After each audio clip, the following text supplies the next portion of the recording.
اگر چاہتے ہو کہ خلد میں اونچا ملے مقام،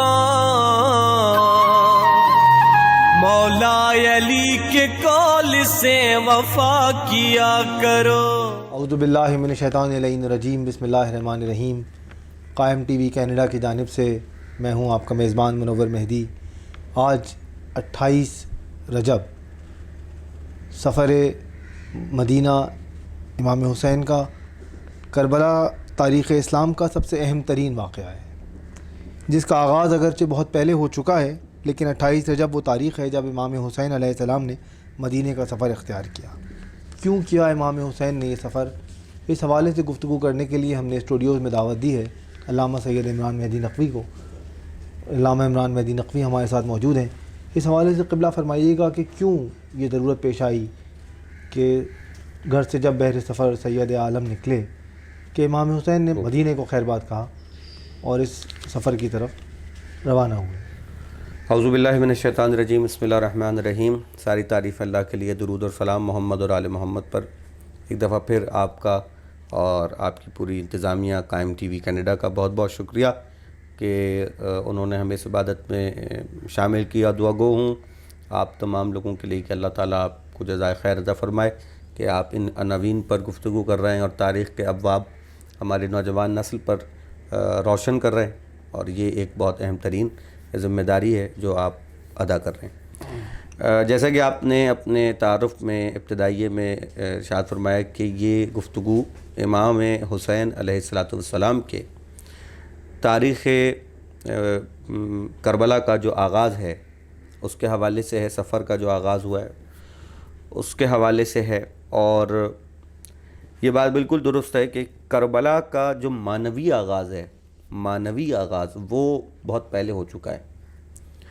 یعنی کربلا کوئی ایک دن میں پیش آنے والا واقعہ نہیں ہے، کربلا کوئی حادثہ نہیں ہے، کربلا کوئی اتفاق نہیں ہے کہ جیسے روڈ پر کوئی ایکسیڈنٹ ہو جائے، یہ کوئی ایسا واقعہ نہیں تھا، بلکہ یہ تو ایک ایسا واقعہ ہے کہ جس کے کہنا چاہیے کہ تانے بانے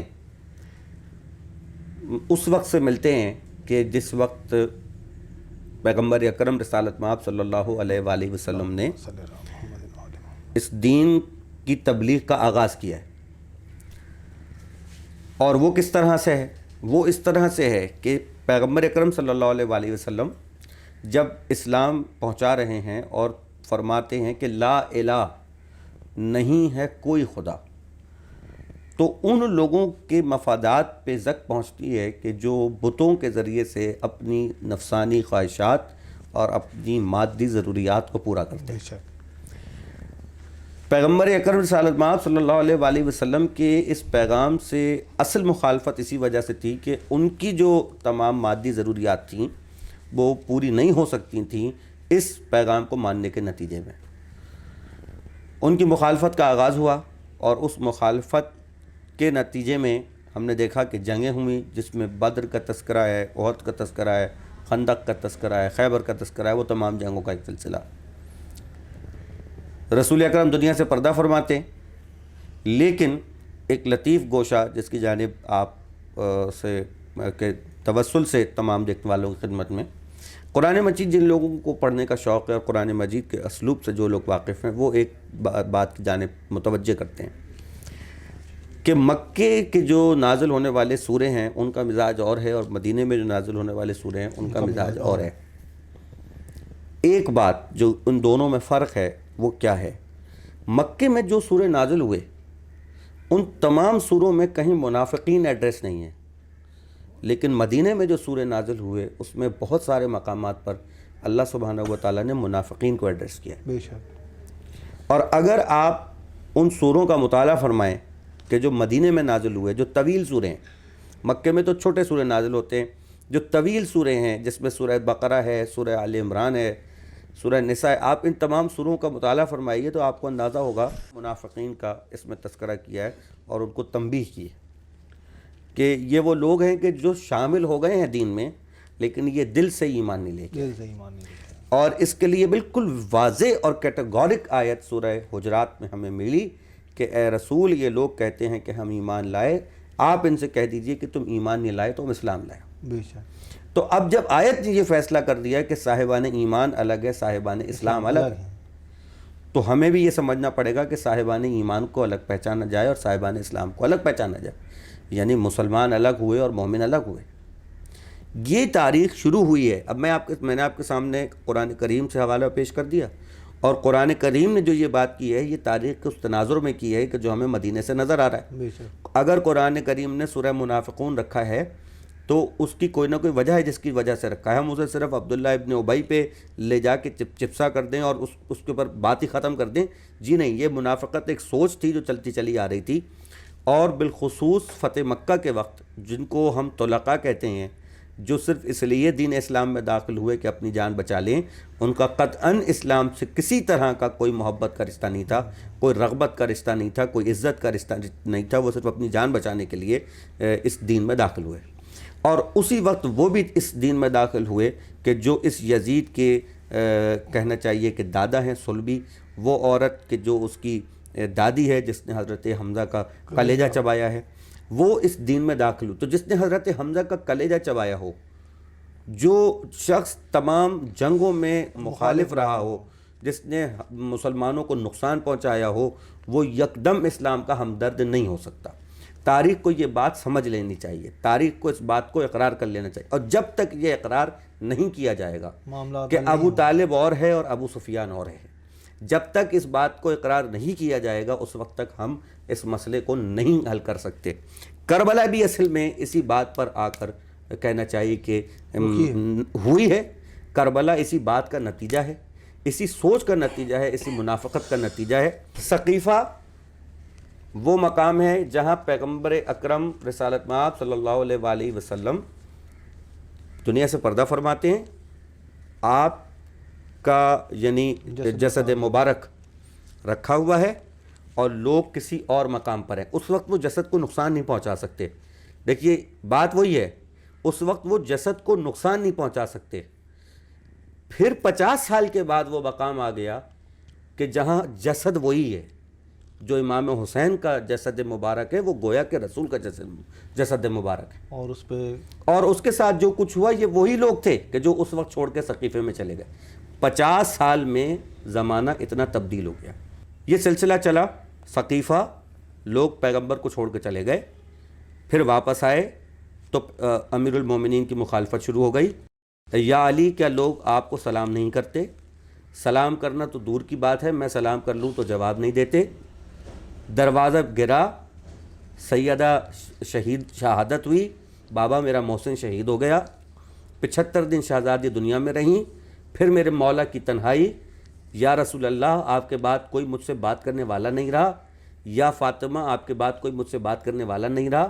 میرے مولا کی تنہائی، پھر فوزت برب الکعبہ، مسجد کوفہ میں علی پہ حملہ اور علی کی شہادت، پھر امام حسن علیہ السلام سے صلح اور امام حسن علیہ السلام پر حملے، امام حسن علیہ السلام پر قاتلانہ حملے، اور پھر بالآخر امام حسن علیہ السلام کو زہر دیا جانا اور آپ کے جگر کے ٹکڑوں کا باہر آنا، اور پھر امام حسن علیہ السلام کے جنازے پر تیر برسائے جانا. اور یہ وہی شہر ہے کہ جس میں پیغمبر نے اپنے کندھوں پر بٹھا کر شہزادوں کا تعارف کرایا ہے. یہ وہی شہر ہے اور وہ لوگ زندہ ہیں، وہ لوگ زندہ جنہوں نے اس منظر کو دیکھا ہے. اور اس کے باوجود وہ وقت آ گیا کہ امام حسین کو ان گلیوں کو خیر بات کہنا پڑا. ان گلیوں کو خیر بات، وہاں وہ محفوظ نہیں ہے، وہاں وہ محفوظ نہیں. دیکھیے اس وقت کے سیاسی حالات، یعنی جو لوگ اقتدار میں ہیں، کیسے ہوا کہ وہ لوگ اتنے مضبوط ہو گئے کہ پیغمبر اسلام کے ان نواسوں کو وہ جگہ چھوڑنی پڑی، کربلا کے ریگستان تک جانا پڑا. دیکھیے بات یہ ہے، جیسا کہ میں نے کہا کہ یہ سلسلہ تو ہمیں شروع کرنا پڑا ثقیفہ سے. امیر المومنین علیہ السلام کسی اقتدار کی جنگ میں جانا نہیں چاہتے، اور آپ یہ جانتے ہیں کہ بہت سارے، میں نے کہا نا کہ قرآن میں سورہ منافقون کسی ایک شخص کے لیے نہیں تھا. فتح مکہ میں جو لوگ اسلام کے دائرے میں داخل ہوئے انہوں نے اسلام کی عظمت کو مانا نہیں. سورہ حجرات میں یہ بات جب واضح ہو کے آ گئی تو اس کا مطلب ہے کہ ایسے لوگ موجود تھے. پیغمبر کے دنیا سے پردہ فرمانے کے ساتھ ہی انہوں نے اس تمام سلسلے کو آگے بڑھایا اور انہوں نے یعنی مولا علی کی ولایت کا انکار کیا، ان کے منصب کا انکار کیا، بے شک، اور ان کے اس منصب کو گویا کہ غصب کیا، باقاعدہ حملے کیے، اس پہ حملے کیے، ہم اس پہ بیٹھ گئے۔ ایک مختصر سا وقفے کی طرف چلیں گے اور واپس آ کر سلسلہ گفتگو کو یہیں سے آگے بڑھائیں گے۔ ناظرین، یہاں ہمیں لینا ہے ایک مختصر سا وقفہ، وقفے کے بعد حاضر ہوں گے اور سلسلہ گفتگو کو یہیں سے آگے بڑھائیں گے۔ مولا علی کے قول سے وفا کیا کرو، مولا علی کے قول سے وفا کیا کرو۔ بسم اللہ الرحمن الرحیم۔ ناظرین کرام، مختصر سے وقفے کے بعد ہم آپ کی خدمت میں حاضر ہیں۔ قبلہ علامہ عمران مہدی صاحب گفتگو کر رہے تھے، سلسلہ جہاں سے ٹوٹا تھا قبلہ، میں چاہوں گا کہ آپ اس کو وہیں سے۔ جی، میں عرض کر رہا تھا کہ 28 سفر ظاہر ہے کہ ہم گفتگو کر رہے ہیں کہ امام نے کن حالات میں سفر کیا، یہ کون لوگ تھے جو اتنے مضبوط ہو گئے۔ دیکھیے، یہ بات ہمیشہ دیکھی گئی ہے، تاریخ اس بات کی گواہ ہے کہ دنیاوی مفادات کے پیچھے جانے والے ہمیشہ مضبوط رہے ہیں۔ چاہے آپ وہ حضرت آدم سے شروع کریں، حضرت ابراہیم سے آپ بات کریں، حضرت موسیٰ سے بات کریں، آپ چاہے حضرت عیسیٰ علیہ السلام کو دیکھیں، حضرت یحییٰ، حضرت زکریا، حضرت الیاس، کسی نبی کو دیکھیں تو پتہ چلتا ہے کہ جو دشمنان اور مادیت کے ماننے والے لوگ ہیں وہ ہمیشہ مضبوط رہتے ہیں۔ بالآخر فتح روحانیت کی ہونی ہے، یہ بات طے ہے، لیکن دنیاوی اعتبار سے جو مادیت پرست لوگ ہیں وہ غالب آتے ہیں۔ عزیزان محترم، یہ ایک بڑی خوبصورت سی بات ہے جس کی جانب ہمیں توجہ کرنی چاہیے کہ دیکھیے، حضرت ابو ذر غفاری جو پیغمبر اکرم صلی اللہ علیہ وآلہ وسلم کے صحابی تھے، جن کے لیے یہ حدیث پیغمبر نے ارشاد فرمائی کہ ان سے زیادہ سچے شخص کو زمین نے اٹھایا نہیں، یعنی ان سے زیادہ سچے شخص کا بوجھ زمین نے نہیں اٹھایا، ان سے زیادہ سچے شخص پہ آسمان نے سایہ نہیں کیا۔ یہ متفق علیہ حدیث حضرت ابو ذر غفاری کے لیے۔ حضرت ابو ذر غفاری کو مجبور کر دیا جاتا ہے کہ وہ مدینہ چھوڑ دیں۔ خلافت ثلاثہ کا دور تھا کہ جس میں حضرت ابو ذر غفاری کو مدینہ چھوڑنا پڑا، اور یہ حکم دیا گیا کہ کوئی حضرت ابو ذر کو چھوڑنے کے لیے مدینے سے باہر نہ جائے۔ تو جب حضرت ابو ذر مدینے سے جا رہے تھے تو ہر دروازے کی طرف دیکھتے جاتے تھے اور روتے جاتے تھے، اور وہ ان گلیوں کو دیکھتے جاتے تھے اور روتے جاتے تھے کہ ان گلیوں میں پیغمبر کے ساتھ پھرتا تھا۔ کون شخص ہے جو میری سچائی سے واقف نہیں؟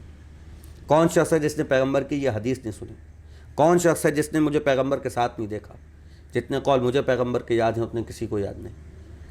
پابندی تھی کہ کوئی ان کو چھوڑنے کے لیے نہیں جائے، صرف میرے مولا علی تھے کہ جو حضرت ابو ذر کو چھوڑنے کے لیے شہر کے باہر تک آئے۔ تو جب حضرت ابو ذر شہر سے باہر نکلتے ہیں مدینے سے تو آنکھوں میں آنسو تھے۔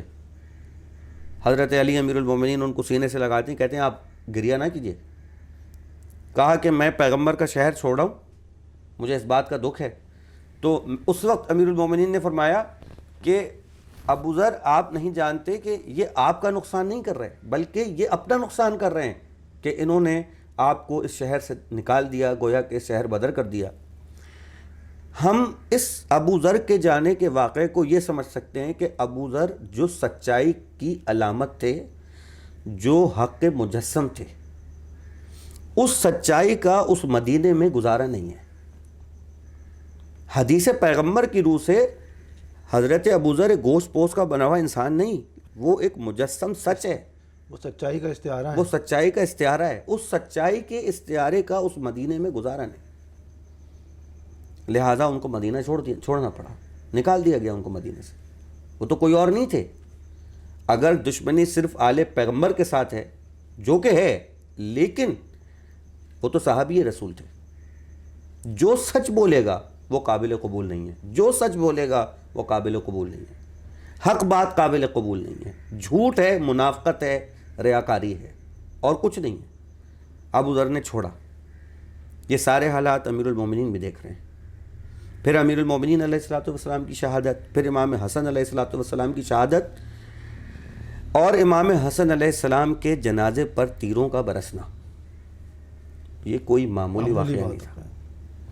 کون سے نواسے؟ وہ نواسے کہ جن کو سورہ کوثر کا عملی مصداق کہا گیا، جن کے ذریعے سے نسل پیغمبر آگے بڑھی ہے، جن کو پیغمبر اپنا بیٹا کہتے ہیں، جن کے لبوں کو چومتے ہیں، جن کو اپنے کاندھوں پہ بٹھاتے ہیں، جن کے لیے آپ ممبر سے اتر آتے ہیں، وہ نواسے سجدوں کو طول دیتے ہیں، سجدوں کو طول دیتے ہیں، وہ نواسے، ان کے جنازے پر تیر۔ میں صرف اتنا کہتا ہوں جب امام حسن کی مجلس پڑھتا ہوں کہ جنازوں کا احترام انسانیت ہے. بے شک. یہ دین کا مسئلہ ہی نہیں ہے, یہ انسانیت کا مسئلہ ہے کہ جنازوں کا احترام کیا جائے.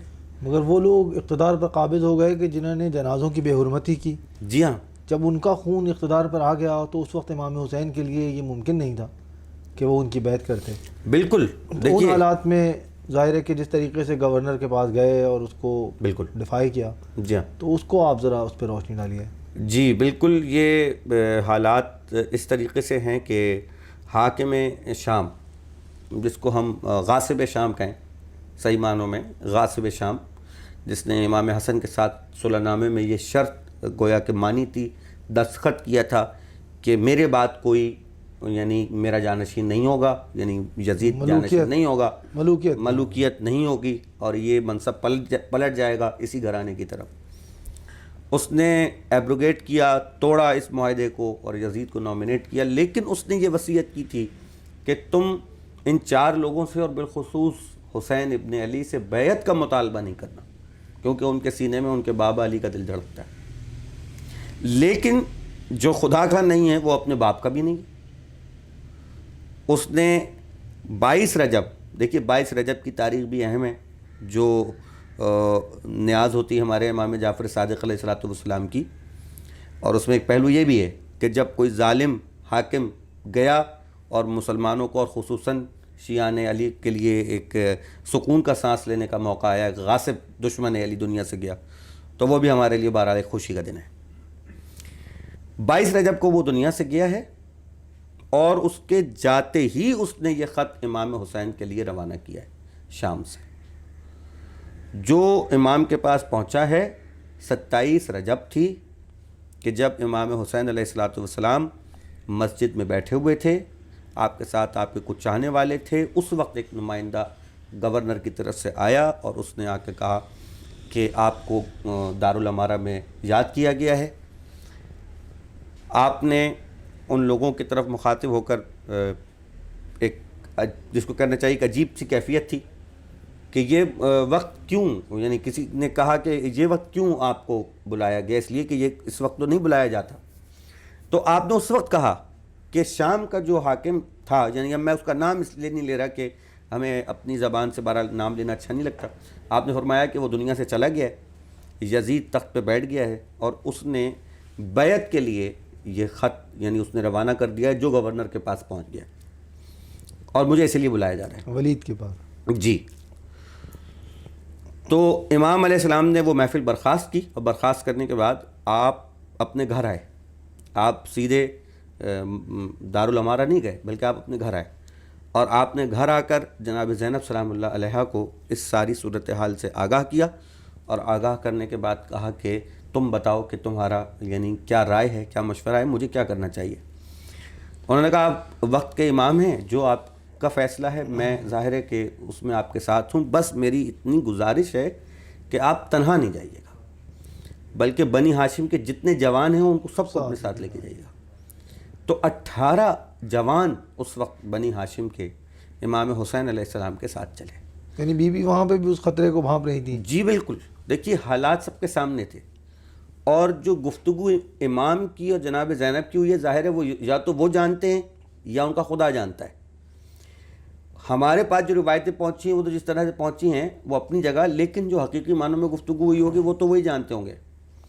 لیکن امام علیہ الصلوۃ والسلام پہنچے, اور آپ نے تمام لوگوں کو باہر روکا, اور روکنے کے بعد یہ کہا کہ اگر میری آواز بلند ہو تو تم لوگ اندر آنا. آپ وہاں پہنچے تو دیکھا کہ وہاں پہ مروان ساتھ بیٹھا ہوا تھا. گورنر یعنی ولید نے وہ خط امام کے سامنے رکھا جس میں یہ لکھا تھا کہ یا تو ان سے بیعت لو, اور اگر بیعت نہ کریں تو ان کا سر کاٹ کے میری جانب روانہ کرو. تو امام نے کہا کہ صبح ہوگی تو میں اس کا جواب دوں گا, اس لیے کہ اس وقت رات کی تنہائی میں کوئی بھی جواب دینا مناسب نہیں ہے. جب امام واپس جانے لگے تو مروان نے کہا کہ اگر یہ اس وقت ہاتھ سے نکل گئے تو پھر کبھی تیرے ہاتھ نہیں آئیں گے. اس کے اس جملے کے نتیجے میں امام نے کہا کہ تیری ماں تیرے ماتم میں بیٹھے, اور تیری یہ مجال ہے کہ تم مجھ سے اس لہجے میں بات کرے, اور میرے لیے اس انداز میں بات. آواز بلند ہوئی, تو سب سے پہلے کہتے ہیں کہ مولا ابو الفضل العباس علیہ السلام اندر داخل ہوئے.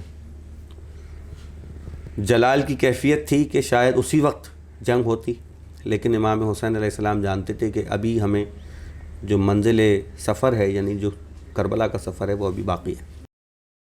اور آپ نے ان سے کہا کہ ہمیں ابھی رکنا ہے، ابھی ہمیں صبر کرنا ہے. اور آپ نے واپس آ کر تمام لوگوں کو، یعنی جو بنی ہاشم کے جوان تھے، آپ باہر نکلے. آپ نے کہا تم سب گھر چلے جاؤ اور تیاری کرو، ہم صبح مدینے سے روانہ ہوں گے. اور یہ کہہ کر آپ سیدھے اپنے نانا کی قبر پر تشریف لائے اور وہاں پہ آ کے آپ نے سلام کیا اور کہا کہ نانا یہ میرا آخری سلام ہے. نانا اب یہ مدینہ رہنے کے قابل نہیں رہا. ایک آخری بات امام حسین کا وہ قول کہ جس میں کربلا کی پوری تفسیر ہے، کہ اس روز آپ نے اپنے نانا کی قبر پہ کھڑے ہو کے یہ کہا کہ اگر میرے نانا کے دین کی بقا میرے قتل کے بغیر ممکن نہیں تو اے تلوارو آؤ اور میرے جسم کے ٹکڑے کر دو. یہ کہہ کر آپ نے سلام کیا اور آپ روانہ ہوئے. میں بہت شکر گزار ہوں علامہ سید عمران مہدی نقوی کا کہ آپ نے وقت نکالا اس موضوع پر گفتگو کی. 28 رجب سفر امام حسین علیہ السلام کے حوالے سے آج یہ پروگرام تھا جس میں عمران مہدی نے چند پہلوؤں پر روشنی ڈالی، اور آئندہ انشاءاللہ کسی اور پروگرام میں آپ کی خدمت میں حاضر ہوں گے. بہت شکر گزار آپ کا میزبان سید منور مہدی. گر چاہتے ہو کہ خلد میں اونچا ملے مقام، مولا علی کے قول سے وفا کیا کرو. گر چاہتے ہو کہ خلد میں اونچا ملے مقام، مولا علی کے قول سے وفا کیا کرو.